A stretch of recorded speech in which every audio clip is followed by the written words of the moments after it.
हर हर गंगे, जय माँ गंगे। आज हम इस समय अपनी यात्रा के माध्यम से आपको हरिद्वार का एक बहुत ही महत्वपूर्ण स्थान, जिसको हम लोग सप्त सरोवर कहते हैं, और उसमें भी सप्तऋषि आश्रम, जिसके बारे में आपने सुना होगा। जो लोग हरिद्वार से परिचित हैं उन्होंने सप्त सरोवर, भूपत वाला दोनों स्थान महत्वपूर्ण हैं, दोनों अपना महत्व रखते हैं और ये स्थान काफ़ी महत्वपूर्ण है। देखिए, मैं इस घाट पर स्थित हूँ और यही सप्तऋषि का घाट इसको कहते हैं हम लोग। इसकी खास विशेषताएं जो हैं, जो मैं आपको विशेष यहाँ पर बताने वाला हूँ। यह स्थान वो है जहाँ पर गंगा की 7 धाराएं हैं। देखिए, इधर से जिधर मैं आपको दिखाने का प्रयास कर रहा हूँ, आप देखेंगे तो 7 धाराएं यहाँ से निकल कर आती हैं, जो इसमें से कई धाराओं को आप देख भी पा रहे होंगे और कुछ धाराएं इस पर्वत के पीछे से भी बह रही हैं, इसलिए आपको स्पष्ट यहाँ से नहीं दिख रहा होगा। और इधर देखें तो इधर से भी कुछ धाराएं निकल कर मिल जाती हैं। तो ये मिला कर के 7 धाराएं हैं और इसीलिए इसको सप्त सरोवर स्थान कहा गया है। इसके पीछे बड़ी सुंदर कथाएं हैं जो शास्त्रों में चर्चाएं मिलती हैं। कहा जाता है कि जिस समय भगीरथ जी महाराज, क्योंकि सगर के 60,000 पुत्रों का उद्धार करने का विषय था, प्रसंग बहुत विस्तार से आता है, मैं आपको बड़ी सूक्ष्म कथा के माध्यम से यहाँ पर समझाने का प्रयास करूँगा।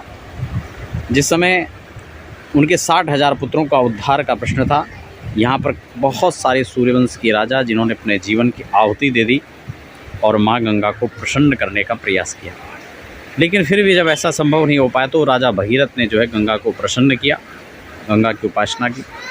महादेव की जटाओं में धारण का आश्वासन जो है महादेव ने दिया। कांवड़ का सुंदर समय चल रहा है, सब महादेव की भक्ति में लीन है, हर हर महादेव हो रहा है चारों ओर। तो उसी समय भगवान भोलेनाथ ने अपने जटाओं में जो है गंगा को समाहित किया, और जब गंगा वहाँ से पृथ्वीलोक पर बहती है गोमुख से होकर के, तो आप देख रहे हैं ये पूरी जो है, जो गंगा महारानी प्रवाह के साथ बड़ी वेग के साथ आ रही हैं, गोमुख से ही आती है। तो गोमुख से जब बह करके आई तो रास्ते में बाबा जन्नू की कुटिया थी और उनको विक्षेप हुआ, जन्नू बाबा की कुटिया को बहा दिया। तो महाराज जन्नू ने जो है गंगा जी का पान सिर्फ 3 आचमन में कर दिया था। आप समझ सकते हैं भारत के ऋषियों की शक्ति। जन्नू ऋषि ने 3 आचमन में गंगा को पूर्ण रूप से पान कर दिया। ओम केशवाय नमः, माधवाय नमः, नारायणाय नमः। जब भगीरथ ने पीछे मुड़कर देखा तो गंगा अदृश्य हो गई। बाबा से पूछा कि कहाँ चलेगी गंगा, तो उन्होंने कहा कि गंगा ने मुझे विक्षेप किया, मेरी कुटिया को बहा दिया, और इसलिए हमने क्रोधवश या आवेशवश जो है गंगा का पान कर दिया। भगीरथ इससे दुखी हो गए, कहने लगे हमने तो बड़े बड़े भाव के साथ में, बहुत संकल्पों के साथ में, बड़े मनोरथों के साथ में गंगा को लाने का कार्य किया था, लेकिन आपने 3 आचमन में ही चटपट कर दिया। इसलिए आपसे निवेदन है कि आप गंगा को जो है पुनः मुक्त करें।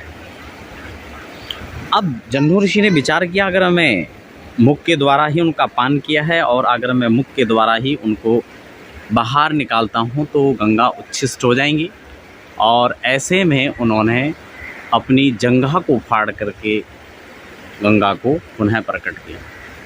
इसीलिए इनका नाम, और इसके कारण गंगा का नाम जाह्नवी पड़ा। तो बोलो जाह्नवी मैया की जय। तो गंगा का एक नाम जाह्नवी इसी कारण पड़ा। लेकिन हम आपको सप्त सरोवर से परिचित करा रहे हैं, सप्त ऋषियों से परिचित करा रहे हैं और सप्त ऋषि की महिमा से आपको परिचय करा रहे हैं। इसलिए आपको ये बताना महत्वपूर्ण हो जाता है कि यहाँ से गंगा 7 धाराओं में विभक्त होकर निकली। आखिर क्यों? क्योंकि जब जन्नू ऋषि ने गंगा जी को पुनः जाह्नवी के रूप में प्रकट कर दिया तो माँ गंगा फिर से अपने वेग के साथ बहने लगी।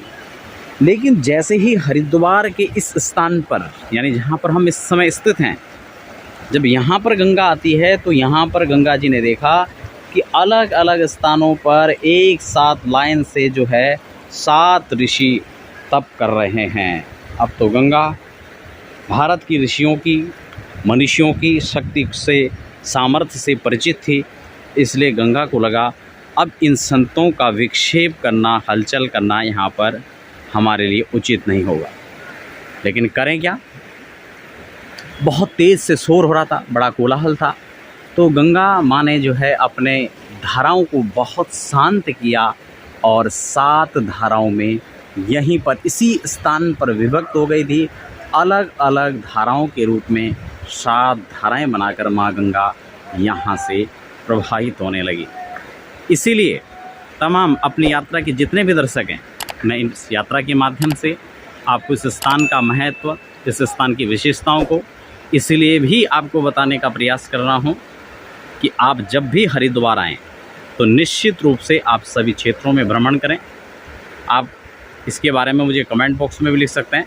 बहुत सारी जो ऐसी जगहें हैं जो प्रसिद्ध तो हैं लेकिन प्रचलित नहीं हैं, यानी उसके बारे में ज़्यादा प्रचार नहीं है, प्रसार नहीं है, और वो स्थान काफ़ी पौराणिक है और विशेष महत्व रखती हैं। तो ऐसे स्थानों का आप हमें कमेंट बॉक्स में पूछ सकते हैं, मैं उनको लेकर भी आगे समय अनुसार चर्चा भी करूँगा। लेकिन आप हरिद्वार आएँ तो आप पूछ सकते हैं कि कौन से स्थान ऐसे हैं जहाँ पर आप भ्रमण करना चाहते हैं, कोई ऐसी विशेष जगह है, हम उसके बारे में आपको बताने का सुंदर स्थान। जब भी आप हरिद्वार विज़िट करते हैं, हरिद्वार में आप आते हैं, तो हरिद्वार रेलवे स्टेशन और बस स्टैंड बिल्कुल जो कि आसपास ही है, वहाँ से लगभग 7 से 8 किलोमीटर की दूरी पर है। हरिद्वार में मुख्यतः सबसे पहले कनखल क्षेत्र, उसके बाद हर की पौड़ी वाला क्षेत्र, इसके बाद बात करें भीमगोड़ा, खड़खड़ी, और फिर मुख्य रूप से जब ऋषिकेश करके बढ़ते हैं तो सप्त सरोवर और भूपत वाला 2 प्रधान रूप से 2 स्थान हैं। इन्हीं स्थानों में इसको सप्त सरोवर कहा जाता है, इसीलिए इसका नाम सप्त सरोवर भी रखा गया है, सप्त सरोवर भी पड़ा है।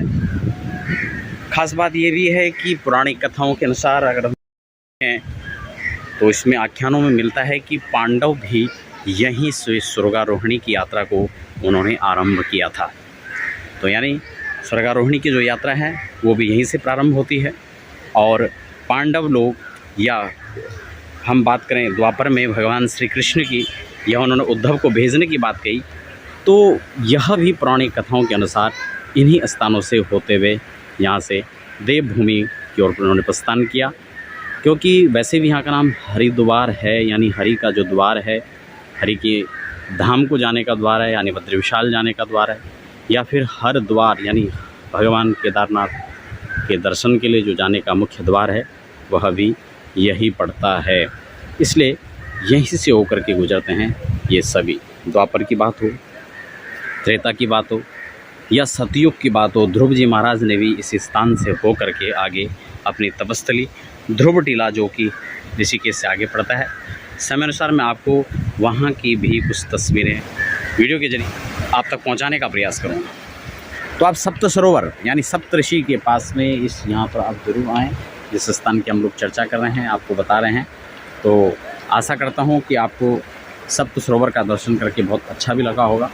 इतना ही नहीं, यहाँ पर सप्तऋषि आश्रम करके जो आश्रम है, जिस नाम से आश्रम है, वो आश्रम भी बड़ा अनुपम है। मैं कुछ चलचित्र के द्वारा आपको आश्रम की कुछ तस्वीरें भी आपको दिखाने का प्रयास करूँगा।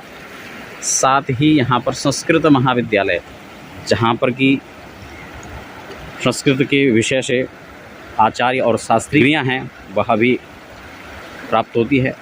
तमाम प्रकार से यहाँ पर मंदिर, गौशाला आदि कई प्रकल्प चल रहे हैं। गोस्वामी गणेश दत्त के नाम से यह घाट भी बना हुआ है, जिसका आप दर्शन कर रहे हैं। ये बहुत सारी जानकारियाँ यहाँ के बारे में थी जो आपको मैंने बताने का प्रयास किया।